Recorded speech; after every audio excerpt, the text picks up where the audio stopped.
Virgil Abloh changed fashion forever, but let's keep it real. Was he a designer or just the world's flyest copy and paste DJ?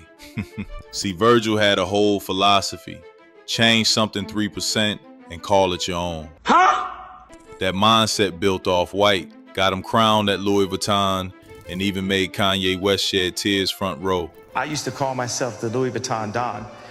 When Virgil was at the house, there was a lot of pain and jealousy that I was dealing with.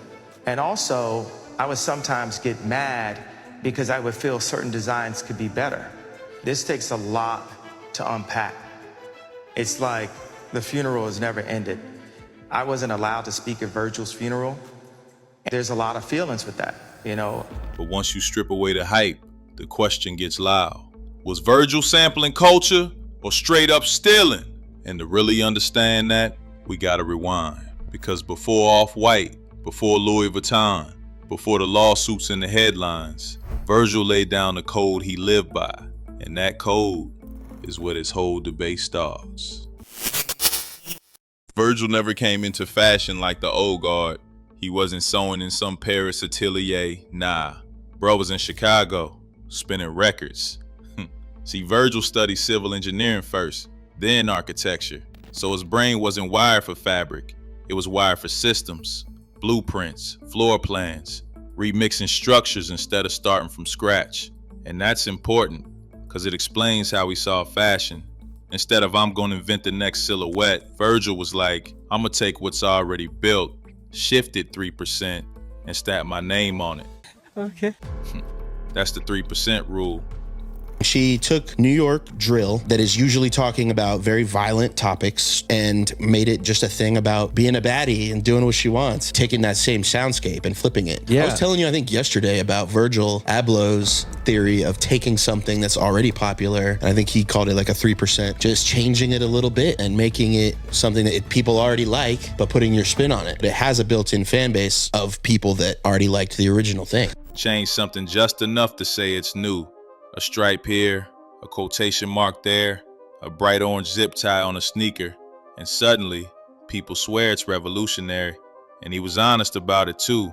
Virgil said straight up, right now I'm only interested in editing something 3% from its original form. I'm basically tired, might be too old. Bruh compared himself to a DJ. Think about it, a DJ doesn't create every sound. They flip the records, blend tracks, recontextualize. That's exactly how Virgil moved in fashion. Take something familiar, tweak it, and let hype do the rest. And this philosophy, he learned it side by side with Kanye West. Ye and Virgil interned at Fendi for just $500 a month. How, Sway? Imagine that. A superstar rapper and his protege working like broke college kids. But what they really learned wasn't sewing. It was how the machine worked. The hierarchies, the gatekeepers, the rules you could bend and the rules you could break. So when Virgil came back from Italy, he wasn't dreaming about original cuts. He was plotting a system, how to remix culture just enough that the old guard couldn't gatekeep him anymore. That's where the 3% rule was born. It wasn't just about design, it was about survival. And that philosophy would shape every move he made, from Pyrex to Off-White, to the Louis Vuitton throne Ye thought was his. So now you gotta ask, was this genius minimalism or the laziest shortcut in fashion history? First stop, Pyrex Vision. Virgil walks into Ralph Lauren's outlet store, scoops up dead stock flannels for $40 each. He prints Pyrex 23 on the back, like Jordan's number, and flips them for $550. That's not innovation, bruh. That's resale with extra steps. And you know what? People bought it because Virgil understood the hype economy before most designers did. He knew it wasn't about fabric. It was about the story. This shirt is culture. This shirt is basketball. This shirt is rebellion. Boom, $550 gone. How? Then came Off-White, the brand that made Virgil a superstar. It's to inspire kids. If you think Off-White's too expensive, that's great. You're supposed to make your own t-shirt brand. This project that was made to inspire. It to people that can't see it, it looks like something else. It's targeted towards the demographic that can afford it. But for that demographic that can afford it, it's meant so that you start the competing brand that's better than Off-White. But let's be honest, even the logo was borrowed. Those arrows and stripes, straight lifted from Glasgow airport signage from the 1960s. Fashion sleuths put the pictures side by side. It was copy and paste with a luxury price tag. Hey, bro, come on now, dog. Come on, man. Helly Hansen didn't play either. They sued Off-White in 2018, saying Virgil stole their diagonal stripe trademark they'd been rocking for 40 years. That's not a stretch. That's a receipt. And when Virgil finally got the Louis Vuitton throne, he didn't leave the copy-paste habits behind. Belgian designer Walter van Barendonk went nuclear. Why? Because Virgil's 2021 LV collection looked almost identical to Walter's 2016 work. Same primary color suits, same string attachments across the chest. Walter even popped out with a t-shirt that said, "I hate copycats." Bruh didn't even subtweet. He direct dissed him on the runway. And it wasn't just the big name. Smaller artists accused him too, like young designer Punk Z. Virgil meets him at a Paris show, sees his work. Months later, Off-White drops a design suspiciously similar.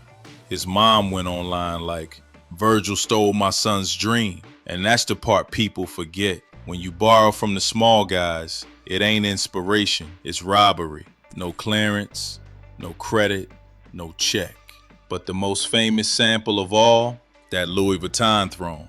Let's keep it a buck. That was Kanye's seat. Ye had been fighting for years to be the first black creative director at LV. He collabed with him back in '09, called himself the Louis Vuitton Don, even had meetings with Bernard Arnault.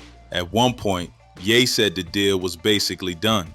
Then came the breakdowns, the rants, the instability. LV hit the brakes. And when it was time to crown somebody, they picked Virgil. When Virgil made his debut, Kanye was sitting front row, tears streaming down his face. Most people saw a mentor proud of his student, but was it really pride? Or was Ye crying for the dream that slipped out his hands, handed to the man who'd been his right hand? Years later, Ye let the truth slip. He posted, "Virgil let me down," and even F Virgil. So if Pyrex was Ralph Lauren's flannel with a remix, and Off-White was Glasgow signage with a remix, Louis Vuitton was Kanye's dream with a remix. Hey, what's up, y'all? What's going on? We all know Kanye is a loose cannon, and if you put a mic in front of him, you have no idea what he's gonna say. Shoot, you don't even gotta put a mic in front of him. He just gonna get on social media and say whatever he wanna say. But is that the reason why he didn't get the Louis Vuitton job? I think there's more to it. I think that plays a factor in it. But a lot of things that people aren't considering is that, it wasn't just him that was like up for that job or up for consideration. He feels like Virgil backstabbed him by taking that job. But let's think about it in a different way.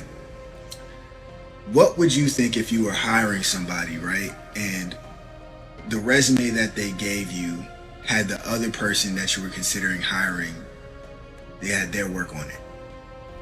Like, wouldn't that kind of like make you think away? You see where I'm getting with this, right?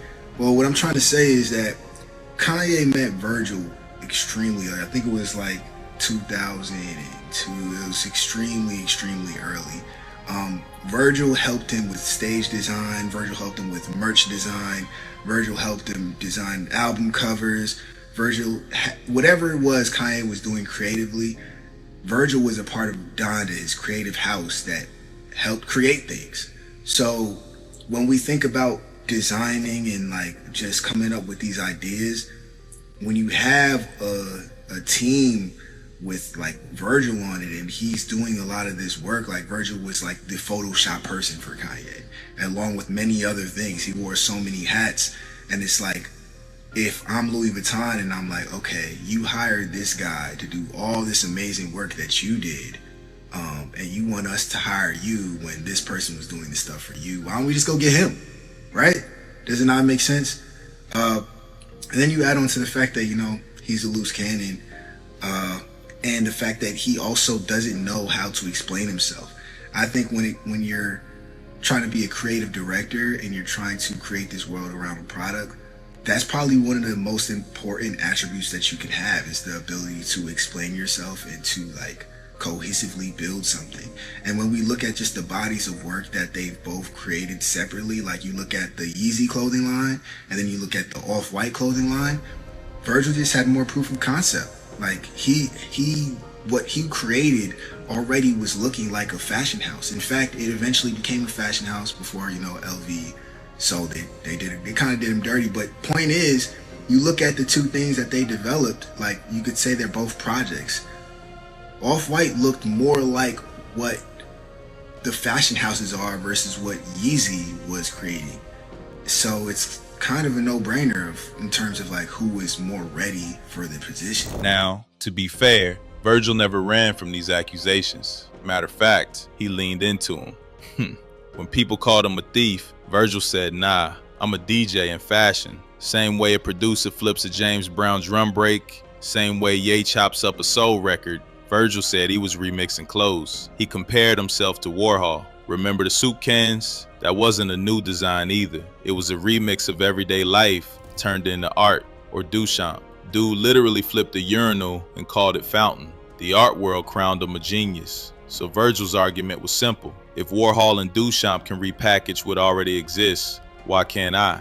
And honestly, a lot of people agreed. Fans said Virgil wasn't stealing, he was disrupting. He made quotation marks, arrows, and zip ties into the new Louis Vuitton monogram. That's branding sorcery. Even young designers defended him heavy. They said streetwear has always been built on flipping. Bootleg culture, DIY logos, fake Jordans, that's the DNA. So to them, Virgil wasn't lazy. He was just doing what the streets been doing, but at the highest level. And you can't deny the results. Off-White was everywhere. Rappers, athletes, influencers, even Serena Williams on the tennis court rocking his pieces. Virgil's remix turned into a cultural movement. So depending on where you stand, he was either a fraud with good PR or the only designer honest enough to say, yeah, I'm just remixing it. I genuinely feel like Louis kind of shot themselves in the foot by getting someone as prolific as Virgil to come into the company. Because I feel like no matter what, they're going to be forever chasing that. And it's like, that nigga Virgil was too far. Like, Shawty was too different. It's like, to really try and duplicate that, or not even duplicate it, but to try and match up to that level of influence, that level of creativity that he was bringing to the brand, I feel like it's just tough. You know what I'm saying? Until I get on. But here's the thing. Not everybody bought the I'm a DJ defense. Because in music, you sample, you clear it, you pay. Virgil, he was flipping logos and charging $2,000 a hoodie. That's why lawsuits started flying. Helly Hansen sued him over stripes. Walker Wear sued Off-White over a logo they'd been using since the early 90s. Every time, same pattern. Virgil tweaks it 3%, slaps his brand on it, and boom, profit. And it wasn't just corporations. Smaller artists got hit too. Remember Punk Z? A young creative, hungry, showing work in Paris. Virgil meets him, shows love, takes notes. Months later, Off-White drops a design that looks just like Punk's. His mom blasted Virgil, saying, "You stole my son's ideas and made millions. That ain't homage, that's robbery."